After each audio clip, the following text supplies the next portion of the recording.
You don't win by hoping the world will be gentle.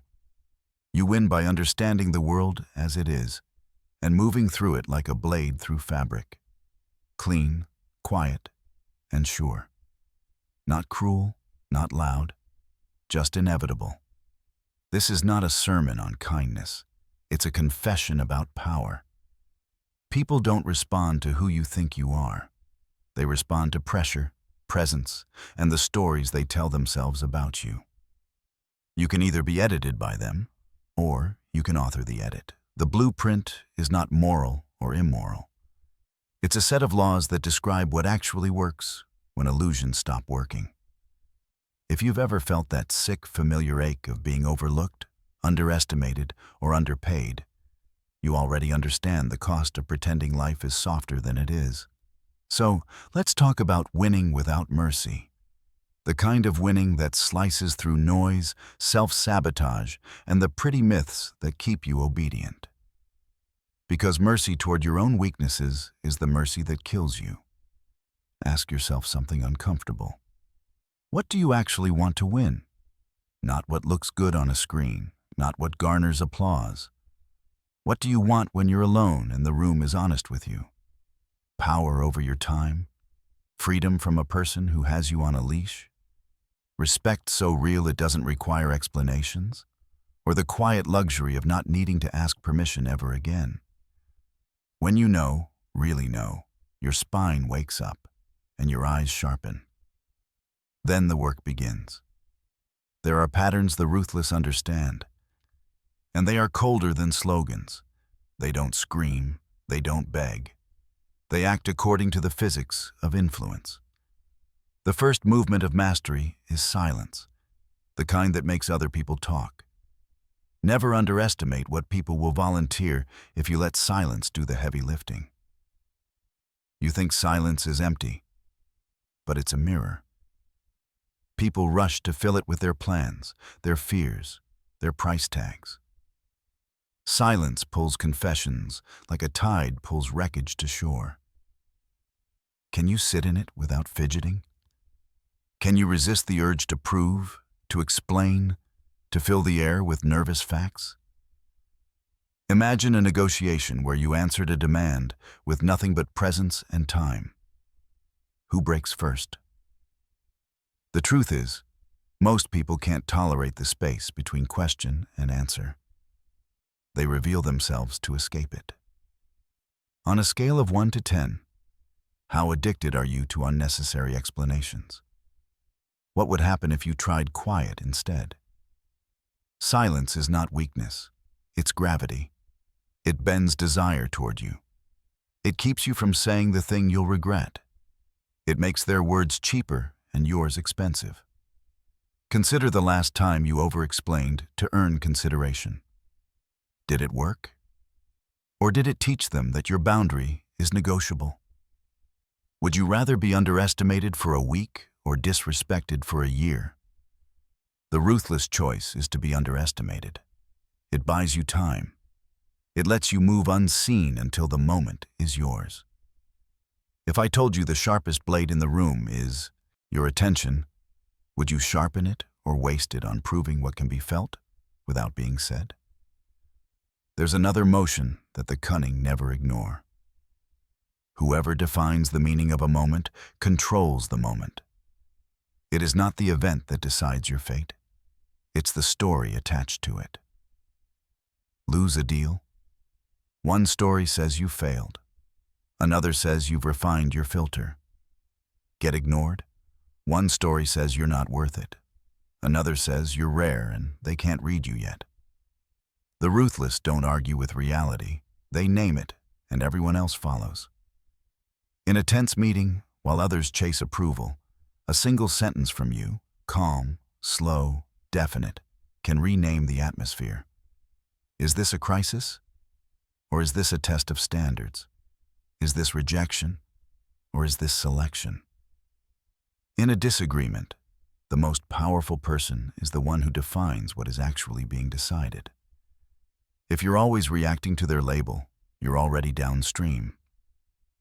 Who names what's happening when you feel cornered? You or the pressure? Do you ask yourself, What is the game on this table? Or do you take the bait and fight over crumbs while the pie is moved to another room? Framing isn't deceit. It's choosing which axis you live on. In a world drowning in noise, whoever defines the point defines the path. When they accuse, you can defend, or you can recenter. We're not choosing who's nice. We're choosing what works. When they rush you, you can sprint, or you can set tempo. Decisions made in panic by regret. When they push you to apologize for taking up space, you can shrink, or you can be factual. I'm here for results, not reassurance. What if, instead of answering their heat, you cooled the room by owning the frame? Who profits from your panic? Who benefits if you perform politeness while they perform power? There is a moment when you realize effort is not the same as leverage. You can hustle until your blood is noise and still lose to someone who knows where the lever is. Leverage is the art of options, the quiet confidence that comes from having another door you can walk through. People with alternatives are calm. People without alternatives sell their soul in installments. How many of your compromises are born from pretending you have no choice? When you negotiate with one option, the other side can smell your hunger. It leaks out in your voice. It lives in your posture. But when you cultivate multiple routes, multiple skills, multiple clients, multiple ways to eat, you don't plead. You choose. Would you rather be liked for begging or respected for leaving? What if you spent the next 90 days building one more way to say no without struggle? Imagine two versions of you, one who clings and one who walks when the price insults the work. Which one sleeps like a predator? Which one wakes like prey? Leverage is not manipulative. It's simply the refusal to be cornered. If they delay payment, you already might have a better loop. If they withhold respect, your attention exits the building. If they threaten withdrawal, you refuse the addiction. The principle is simple. Do not make your oxygen dependent on one person's approval. If your mood lives in someone else's pocket, you will be cheap forever. What skill must you sharpen to buy back the right to decline? What network must you build so one no feels like a gust, not a storm? On a scale of 1 to 10, how often do you break your own terms just to keep the peace? And after all those breaches, did peace ever arrive? Calm is your camouflage.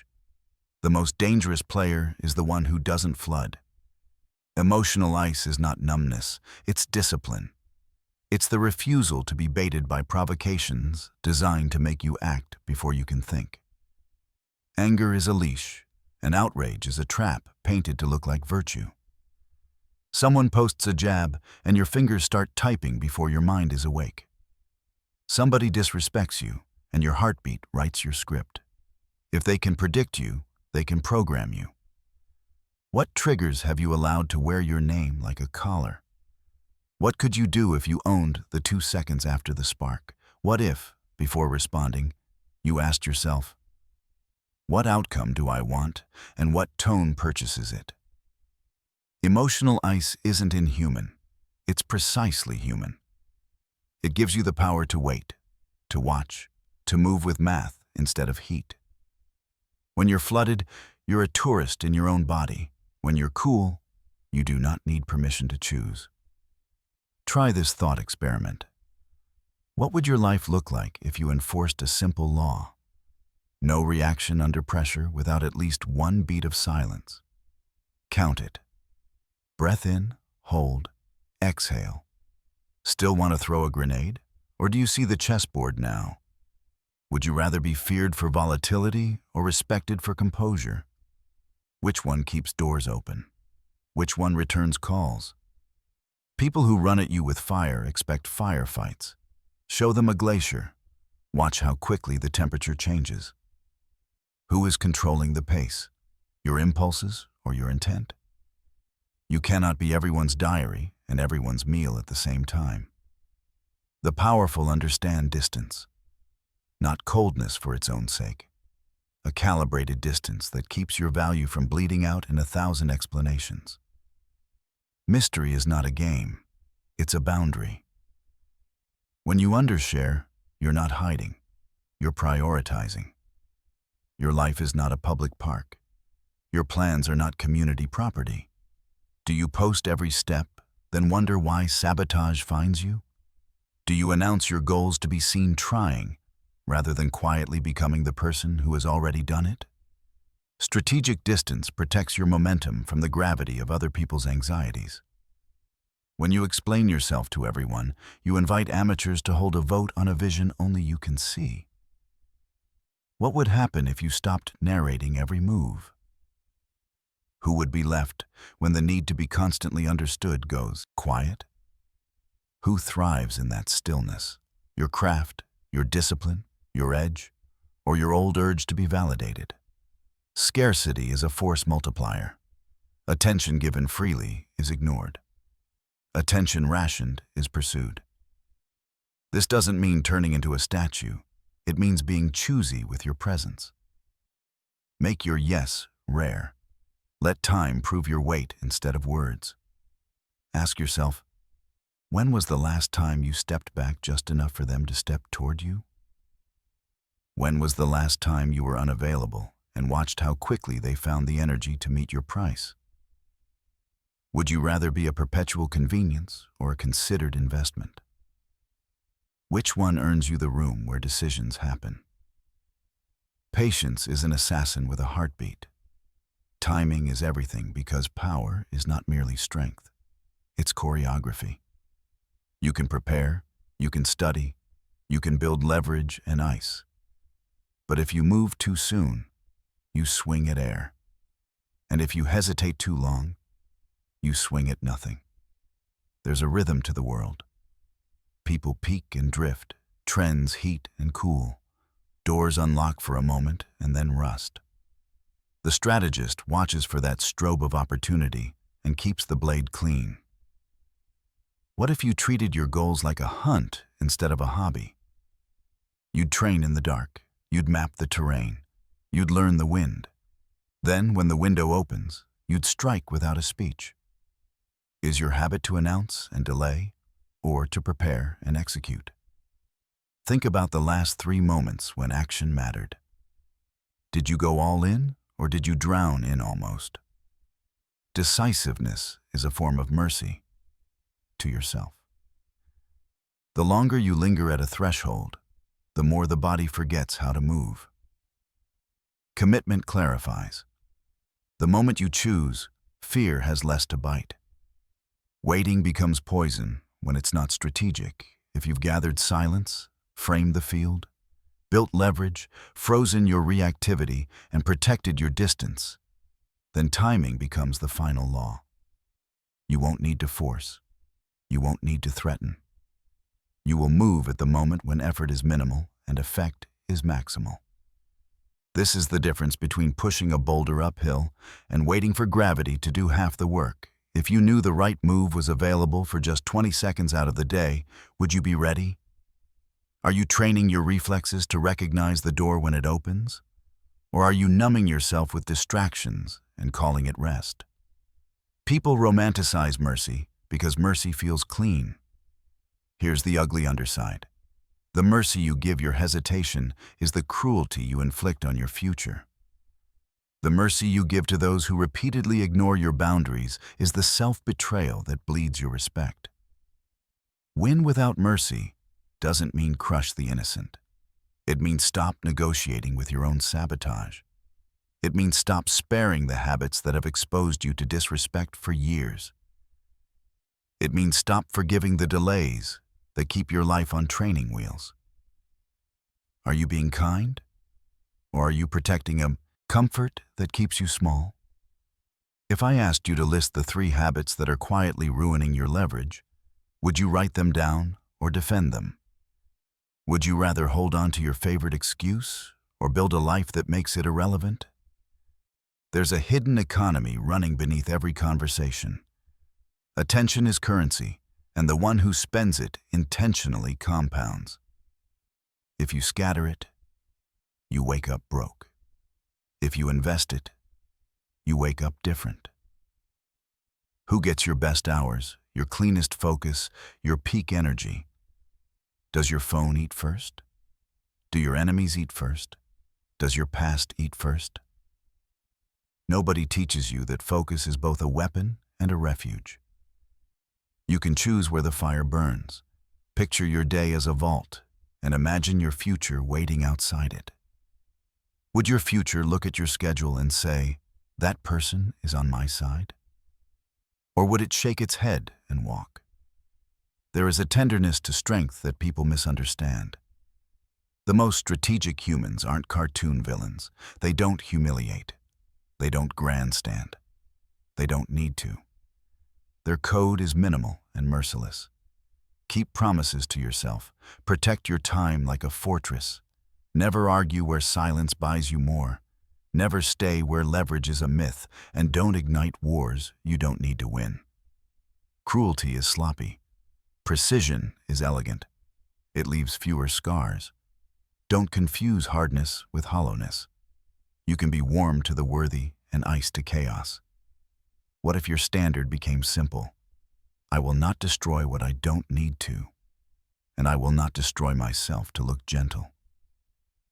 Think about the rooms that used to scare you. What shifted when you stopped caring if they liked you and started caring if they could afford you? Think about the people who used to toy with your boundaries. What changed when you stopped running to explain and let reality teach them your price? Think about the decisions that felt impossible. What softened when you named the game, put time on your side, and chose the option that returned you to yourself? These aren't tricks. They're a way of seeing. They're the dark wisdom most avoid because it demands adulthood. The kind where you accept that your life is your business, your standard, your structure. No one is coming to fix the story if you refuse to pick up the pen. Let me ask you a set of questions you can't dodge. When was the last time you did something hard without broadcasting it? When was the last time you let someone be wrong about you while your results corrected them quietly? Would you rather be loved for imitation or respected for originality? If a stranger watched your day with no sound, would they witness a contender or a spectator? If opportunity demanded you be unknown for a year, could you live without applause long enough to build something applause-proof? If success required you to disappoint a few people who benefit from your softness, would you have the spine to do it? The blueprint, then, is a sequence you can wear like armor. First comes the quiet that teaches you how the room breathes, the patience to let truth reveal itself without your hands on its throat. Then comes the naming of things, because language is leverage, and whoever writes the label writes the logic. Then comes the construction of alternatives, so your heart never has to beg for the oxygen of one person, one job, one gatekeeper. Then comes the ice, calm as clarity, ruthless with reactivity. Then the distance, the right to be unreadable and therefore programmable. Finally, the strike, the decision that moves the plot from someday to now, executed with the steadiness of someone who no longer argues with the weather. Woven together, they are not tricks, but a temperament. They make you the kind of person who can walk into chaos and read it, who can be underestimated and smile, who can be rejected and not be reduced, who can choose and therefore win. You can start anywhere. Tonight, try one thing. When you feel the urge to explain, choose silence. See who flinches. Tomorrow, adjust one frame. Rename a setback as data. Watch how your energy returns. Next week, build one alternative, however small. A new offer, a new client, a new skill. Experience the oxygen of autonomy. The following month, Practice ice. When a text tries to drag you, lower your pulse and raise your standards. And then distance. Reduce your broadcast, increase your work. Let your scarcity curate your circle. After that, timing. Wait for the click, and when it comes, move cleanly. Have you noticed the pattern? Each step removes a chain you placed on yourself. Each step is a refusal, a no to the noise, a yes to your necessary. It will feel lonely at first. Power often does. Popularity is cheap company. Silence will show you who you've been protecting, the fragile stories about yourself that made you palatable. But palatable is not powerful. When the world tests your resolve, will you throw your standards into the fire to keep them warm? Or will you let the cold make you sharper? Would you rather apologize for your edge or wield it to carve your space? If you had to choose between being easy to swallow and impossible to ignore, which would you become? Someone listening to this will think, this is too much. I just want peace. That's fair. But peace demands precision. Peace is not an accident of luck. It's the child of boundaries, leverage, and timing. Without those, peace is a costume over a cage. Another will say, but is this moral? That depends on your code. The blueprint doesn't tell you whom to harm. It tells you how not to get harmed by the default games of the world. You can use it to win without violence, without cruelty, without making enemies out of strangers. Use it to end the war inside, the one between your standards and your habits. Use it to meet the version of you that doesn't chase, who magnetizes. If that version entered the room right now, would you recognize them? Would you be ready to become them? Every empire begins as a single decision no one else understood. Every strong path is built on the bones of old comfort. Your life will continue to be organized by the loudest forces around you until you become the loudest force within you. And the loudest force is not a scream. It's the quiet of someone who can walk away, the quiet of someone who knows when to wait, the quiet of someone who doesn't need your certainty because they have their own. This, in its essence, is the blueprint, a small set of ruthless commitments to reality that, practiced without apology, make you inevitable. What would your next year look like if you lived that way? What would your days feel like if you trusted your standards more than you feared people's reactions? What becomes possible when guilt stops steering and clarity takes the wheel? You don't have to announce your transformation. You just have to live it until even your enemies adjust their sentences. You don't have to burn bridges. You simply stop visiting those that lead nowhere. You don't have to teach people your value. You hold it until they either meet it or leave you alone. You don't have to win loudly. You have to win. If that sounds cold, that's because heat has not been kind to you. You've tried heat. You've tried pleading with the weather. Now try winter. Winter preserves. Winter clarifies. Winter hardens what must hold. And when spring comes, you'll find the foundations survive the thaw because you built them the Machiavellian way. Not evil, not gentle, just true. Look at the clock. Look at your habits. Look at your posture when someone questions your worth. Ask the questions that puncture your illusions. Who benefits if you stay predictable? Who gets rich if you stay reactive? Who writes your story when you stop writing? Answer these without mercy. Then live the answers without apology. Your life is waiting for the person who stops bargaining with weakness and starts shipping results. Are you ready to be that person? Or will you wait for a permission slip that never arrives? You can close this and return to a life designed by other people's needs. Or you can stay and rehearse the edges until they aren't edges, but instincts. Imagine a world where your boundaries are so consistent they no longer need to be said. Imagine the quiet privilege of choices made without panic, because you've already built the alternatives that make panic optional. Imagine interactions where your silence alters the gravitational field, where your calm is so costly it changes the price of entry. This isn't fantasy. It's a side effect of repetition. Quiet, frame, leverage, ice, distance, timing, again and again, until you can do it half asleep. The blueprint turns from theory to temperament when you stop renting it for crises and start living in it daily. There's a final test no one warns you about. Success will try to domesticate you. Praise will try to put you back on a leash. The moment you get traction, invitations will arrive with invisible strings. People will say they love your edge until it cuts their old conveniences. Watch this carefully. Success does not remove the need for strategy. It multiplies it. The better you get, the more you must guard the habits that built you.